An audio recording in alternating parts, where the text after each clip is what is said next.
Hello everyone, this video will share how to efficiently import fixed asset master lists using Excel. In this digital age, users can accurately input master data into the SQL, saving valuable time and ensuring precision when managing your company's fixed assets. Are you still struggling to find time to manage your company's fixed assets?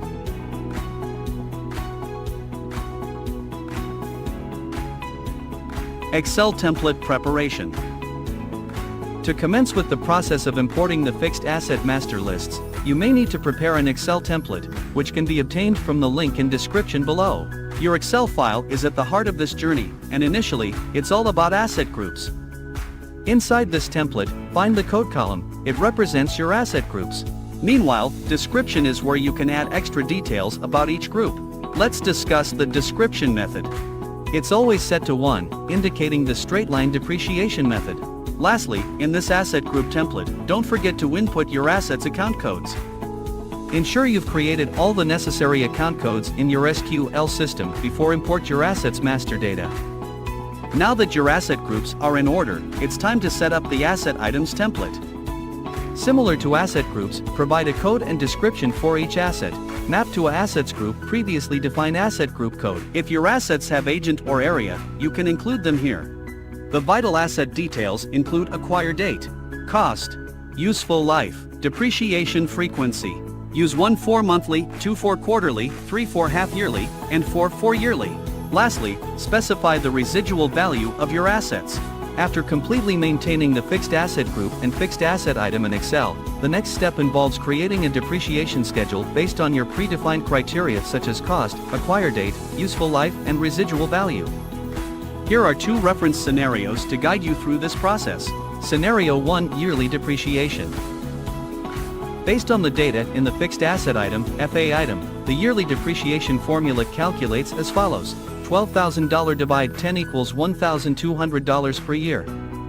Therefore, an annual depreciation of $1,200 is applicable to the fixed asset table. In order to track this depreciation over a span of 10 years, it is essential to generate a depreciation schedule consisting of 10 rows.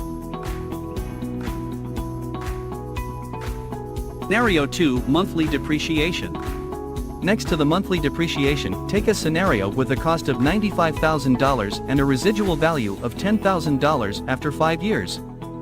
In this case, the formula involves subtracting the residual value of $10,000 from the initial cost of $95,000 and then dividing the resulting amount by 5 years multiplied by 12 months. As a result, the monthly depreciation amounts to $1,416.67.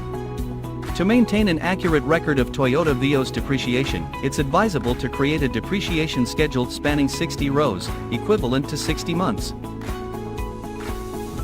Nonetheless, the system allows you to specify how fixed assets are distributed among different projects. In this process, you can input the FA code and then select the project along with the corresponding percentage. SQL Quick Import Excel Tools. Now, let's explore SQL Quick Import Excel Tools together. Go to File. Select Import, then choose Excel Files. Click on the file icon and choose the Excel file you have thoroughly maintained. Subsequently, ensure that you have ticked fa.group.opf from the left panel.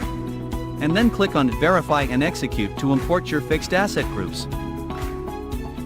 Once you have successfully imported the asset groups, proceed to select fa.item.opf. You will find the data lists in the right panel, then please verify their accuracy and then click on Verify and Execute. The process will indicate done when the import for asset items, depreciation schedule and project is completed. Fixed asset master lists in SQL. After successfully importing your asset master data, let's see how SQL handles it. Once your data is imported, easily access asset groups and items as in your Excel file. Now, let's focus on asset depreciation. Take asset A1 as an example. It has yearly depreciation for 10 years, a total of 10 schedules in SQL. If you've imported project details, track how project codes affect depreciation, offering valuable insight.